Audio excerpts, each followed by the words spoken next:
El deseado de todas las gentes. Capítulo 52. El divino pastor. Yo soy el buen pastor. El buen pastor su vida da por las ovejas. Yo soy el buen pastor y conozco mis ovejas, y las mías me conocen. Como el Padre me conoce, y yo conozco al Padre y pongo mi vida por las ovejas. De nuevo Jesús halló acceso a la mente de sus oyentes por medio de las cosas con las que estaban familiarizados. Había comparado la influencia del Espíritu al agua fresca, refrigerante. Se había presentado por la luz, fuente de vida y alegría para la naturaleza y el hombre. Ahora, mediante un hermoso cuadro pastoril, representó su relación con los que creían en él. Ningún cuadro era más familiar que este para sus oyentes, y las palabras de Cristo lo vincularon para siempre con él mismo. Nunca mirarían los discípulos a los pastores que cuidasen sus rebaños sin recordar la lección del Salvador. Verían a Cristo en cada pastor fiel. Se verían a sí mismos en cada rebaño indefenso y dependiente. El profeta Isaías había aplicado esta figura a la misión del Mesías en las alentadoras palabras: súbete sobre un monte alto, anunciadora de Sión. Levanta fuertemente tu voz, anunciadora en Jerusalén. Levántala, no temas. Di a las ciudades de Judá: ¿veis aquí el Dios vuestro? Como pastor apacentará su rebaño, en su brazo cogerá los corderos, y en su seno los llevará. David había cantado: Jehová es mi pastor, nada me faltará. El Espíritu Santo había declarado por Ezequiel: y despertaré sobre ellas un pastor, y él las apacentará. Yo buscaré la perdida y tornaré la amontada, y ligaré la perniquebrada, y corroboraré la enferma, y estableceré con ellos pacto de paz, y no serán más presa de las gentes, sino que habitarán seguramente, y no habrá quien espante. Cristo aplicó estas profecías a sí mismo y mostró el contraste que había entre su carácter y el de los dirigentes de Israel. Los fariseos acababan de echar a uno del redil porque había osado testificar del poder de Cristo. Habían excomulgado a un alma a la cual el verdadero pastor estaba atrayendo. Así habían demostrado que desconocían la obra a ellos encomendada y que eran indignos del cargo de pastores del rebaño. Jesús les presentó el contraste que existía entre ellos y el buen pastor. Se declaró el verdadero guardián del rebaño del Señor.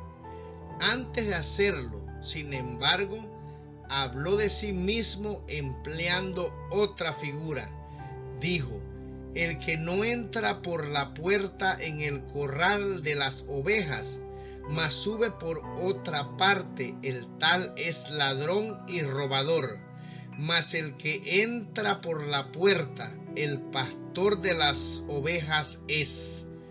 Los fariseos no percibieron que estas palabras iban dirigidas contra ellos. Mientras razonaban en su corazón en cuanto al significado, Jesús les dijo claramente: yo soy la puerta. El que por mí entrare será salvo, y entrará y saldrá y hallará pastos. El ladrón no viene sino para hurtar y matar y destruir. Yo he venido para que tengan vida y para que la tengan en abundancia. Cristo es la puerta del redil de Dios. Por esta puerta todos sus hijos, desde los más remotos tiempos, han hallado entrada. En Jesús, como estaba presentado en los tipos, prefigurado en los símbolos, manifestado en la revelación de los profetas, revelado en las lecciones dadas a sus discípulos y en los milagros obrados en favor de los hijos de los hombres. Ellos han contemplado al Cordero de Dios que quita el pecado del mundo, y por él son introducidos en el redil de su gracia. Se han presentado muchos otros objetos de fe en el mundo. Se han ideado ceremonias y sistemas por los cuales los hombres esperan recibir justificación y paz para con Dios y hallar así entrada en su redil. Pero la única puerta es Cristo, y todos los que han interpuesto alguna otra cosa para que ocupe el lugar de Cristo, todos los que han procurado entrar en el redil de alguna otra manera, son ladrones y robadores. Los fariseos no habían entrado por la puerta, habían subido al corral por otro camino que no era Cristo, y no estaban realizando el trabajo del verdadero pastor. Los sacerdotes y gobernantes, los escribas y fariseos, destruían los pastos vivos y contaminaban los manantiales del agua de vida. Las fieles palabras de la inspiración describen a esos falsos pastores: no corroborasteis las flacas, ni curasteis las enfermas, no ligasteis la perniquebrada, ni tornasteis las amontadas, ni buscasteis la perdida, sino que os habéis enseñoreado de ellas con dureza y con violencia. Durante todos los siglos, los filósofos y maestros han estado presentando al mundo teorías para satisfacer la necesidad del alma. Cada nación pagana ha tenido sus grandes maestros y sus sistemas religiosos han ofrecido otros medios de redención que Cristo. Han apartado los ojos de los hombres del rostro del Padre y han llenado los corazones de miedo a aquel que les había dado solamente bendiciones. Su obra tiende a despojar a Dios de aquello que le pertenece por la creación y por la redención. Y esos falsos maestros roban a sí mismo a los hombres. Millones de seres humanos están sujetos a falsas religiones en la esclavitud del miedo abyecto, de la indiferencia estólida, trabajando duramente como bestias de carga, despojados de esperanza o gozo o aspiración aquí y dominados tan solo por un sombrío temor de lo futuro. Solamente el Evangelio de la gracia de Dios puede elevar el alma. La contemplación del amor de Dios manifestado en su Hijo conmoverá el corazón y despertará las facultades del alma como ninguna otra cosa puede hacerlo. Cristo vino para crear de nuevo en el hombre la imagen de Dios, y cualquiera que aleje a los hombres de Cristo los aleja de la fuente del verdadero desarrollo, los despoja de la esperanza, el propósito y la gloria de la vida. Es ladrón y robador. El que entra por la puerta, el pastor de las ovejas es. Cristo es la puerta y también el pastor. Él entra por sí mismo.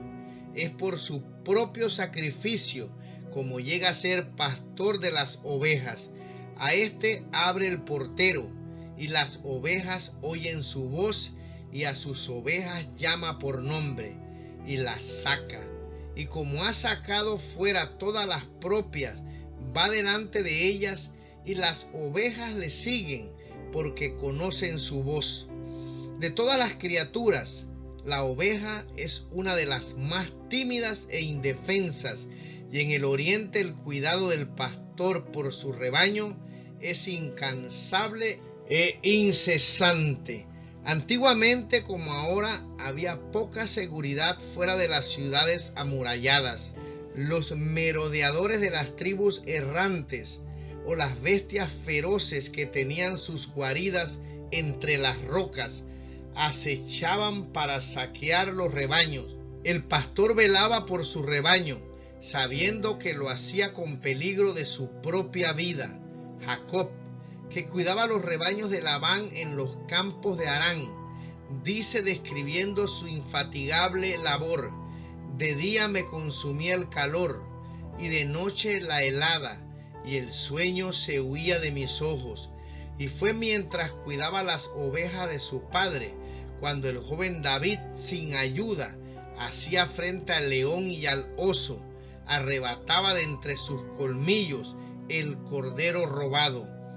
Mientras el pastor guía su rebaño por sobre las colinas rocosas, a través de los bosques y de las hondonadas desiertas, a los rincones cubiertos de pastos junto a la ribera de los ríos, mientras lo cuida en las montañas durante las noches solitarias, lo protege de los ladrones y con ternura atiende a las enfermizas y débiles, su vida se unifica con la de sus ovejas.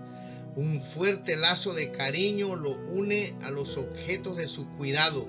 Por grande que sea su rebaño, él conoce cada oveja. Cada una tiene su nombre, al cual responde cuando la llama el pastor. Como un pastor terrenal conoce sus ovejas, así el divino pastor conoce su rebaño esparcido por el mundo. Y vosotras, ovejas mías, ovejas de mi pasto, hombres sois y yo vuestro Dios, dice el Señor Jehová. Jesús dice: te puse nombre, mío eres tú. He aquí que en las palmas te tengo esculpida. Jesús nos conoce individualmente y se conmueve por el sentimiento de nuestras flaquezas. Nos conoce a todos por nombre. Conoce la casa en que vivimos y el nombre de cada ocupante. Dio a veces instrucciones a sus siervos para que fueran a cierta calle en cierta ciudad, a tal casa, para hallar a una de sus ovejas. Cada alma es tan plenamente conocida por Jesús como si fuera la única por la cual el Salvador murió. Las penas de cada uno conmueve su corazón. El clamor por auxilio penetra en su oído. Él vino para atraer a todos los hombres a sí. Los invita: seguidme, y su espíritu obra en sus corazones para inducirlos a venir a él. Muchos rehúsan ser atraídos. Jesús conoce quiénes son. Sabe también quienes oyen alegremente su llamamiento y están listos para colocarse bajo su cuidado pastoral. Él dice: mis ovejas oyen mi voz y yo las conozco y me siguen. Cuida a cada una como si no hubiera otra sobre la haz de la tierra. A sus ovejas llama por nombre y las saca, y las ovejas le siguen porque conocen su voz. Los pastores orientales no arrean sus ovejas, no se valen de la fuerza o del miedo, sino que van delante y las llaman. Ellas conocen su voz y obedecen el llamado. Así hace con sus ovejas el Salvador y pastor. La Escritura dice: condujiste a tu pueblo como oveja, por mano de Moisés y de Aarón. Por el profeta Jesús declara: con amor eterno te he amado, por tanto te soporté con misericordia. Él no obliga a nadie a seguirle. Con cuerdas humanas los atraje, dice, con cuerdas de amor. No es el temor al castigo o la esperanza de la recompensa eterna lo que induce a los discípulos de Cristo a seguirle. Contemplan el amor incomparable del Salvador revelado en su peregrinación en la tierra, desde el pesebre de Belén hasta la cruz del Calvario, y la visión del Salvador atrae, enternece y subyuga el alma. El amor se despierta en el corazón de los que lo contemplan. Ellos oyen su voz y le siguen. Como el pastor va delante de sus ovejas y es el primero que hace frente a los peligros del camino, así hace Jesús con su pueblo. Y como ha sacado fuera todas las propias, va delante de ellas. El camino al cielo está consagrado por las huellas del Salvador. La senda puede ser empinada y escabrosa, pero Jesús ha recorrido ese camino. Sus pies han pisado las crueles espinas para hacernos más fácil el camino. Él mismo ha soportado todas las cargas que nosotros estamos llamados a soportar. Aunque ascendió a la presencia de Dios y comparte el trono del universo, Jesús no ha perdido nada de su naturaleza compasiva. Hoy el mismo tierno y simpatizante corazón está abierto a todos los pesares de la humanidad. Hoy las manos que fueron horadadas se extienden para bendecir abundantemente a su pueblo que está en el mundo. No perecerán para siempre, ni nadie las arrebatará de mi mano.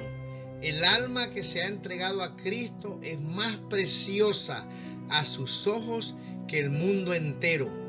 El Salvador habría pasado por la agonía del Calvario para que uno solo pudiera salvarse en su reino. Nunca abandona un alma por la cual murió, a menos que sus seguidores escojan abandonarle. Él los sostendrá siempre. En todas nuestras pruebas tenemos un ayudador que nunca nos falta. Él no nos deja solo para que luchemos con la tentación, batallemos contra el mal y seamos finalmente aplastados por las cargas y tristezas. Aunque ahora esté oculto para los ojos mortales, el oído de la fe puede oír su voz que dice: no temas, yo estoy contigo. Yo soy el que vivo y he sido muerto, y he aquí que vivo por siglos de siglos. He soportado vuestras tristezas, he experimentado vuestras luchas y he hecho frente a vuestras tentaciones. Conozco vuestras lágrimas y yo también he llorado. Conozco los pesares demasiado hondos para ser susurrados a ningún oído humano. No penséis que estáis solitarios y desamparados, aunque en la tierra vuestro dolor no toque cuerda sensible alguna en ningún corazón. Miradme a mí y vivid, porque los montes se moverán y los collados temblarán, mas no se apartará de ti mi misericordia, ni el pacto de mi paz vacilará, dijo Jehová, el que tiene misericordia de ti. Por mucho que un pastor pueda amar a sus ovejas, Jesús ama aún más a sus hijos e hijas. No es solamente nuestro pastor, es nuestro Padre eterno. Y Él dice: y conozco mis ovejas, y las mías me conocen, como el Padre me conoce y yo conozco al Padre. ¡Qué declaración! Es el Hijo unigénito, el que está en el seno del Padre, a quien Dios ha declarado ser el hombre compañero mío, y presenta la comunión que hay entre Él y el Padre, como figura de la que existe entre Él y sus hijos en la tierra. Jesús nos ama porque somos el don de su Padre y la recompensa de su trabajo. Él nos ama como a hijos suyos. Lector, Él te ama a ti. El cielo mismo no puede otorgar nada mayor, nada mejor, por tanto confía. Jesús pensó en todas las almas de la tierra que estaban engañadas por los falsos pastores, aquellas a quienes Él anhelaba reunir como ovejas de su prado, estaban esparcidas entre lobos, y dijo: también tengo otras ovejas que no son de este redil, aquellas también me convienen traer, y oirán mi voz, y habrá un rebaño y un pastor. Por eso me ama el Padre, porque yo pongo mi vida para volverla a tomar. Es decir, mi Padre os ama tanto que me ama aún más porque doy mi vida para redimiros. Al hacerme vuestro sustituto y fiador, mediante la entrega de mi vida, tomando vuestras obligaciones, vuestras transgresiones, se encarece el amor de mi Padre hacia mí. Pongo mi vida para volverla a tomar. Nadie me la quita, mas yo la pongo de mí mismo. Tengo poder para ponerla y tengo poder para volverla a tomar. Mientras, como miembro de la familia humana, era mortal, como Dios era la fuente de la vida para el mundo, hubiera podido resistir el avance de la muerte y rehusar ponerse bajo su dominio, pero voluntariamente puso su vida para sacar a la luz la vida y la inmortalidad. Cargó con él el pecado del mundo, soportó su maldición, entregó su vida en sacrificio para que los hombres no muriesen eternamente. Ciertamente llevó él nuestras enfermedades y sufrió nuestros dolores, mas él herido fue por nuestras rebeliones, molido por nuestros pecados. El castigo de nuestra paz sobre él, y por su llaga fuimos nosotros curados. Todos nosotros nos descarriamos como ovejas, cada cual se apartó por su camino, mas Jehová cargó en él el pecado de todos nosotros.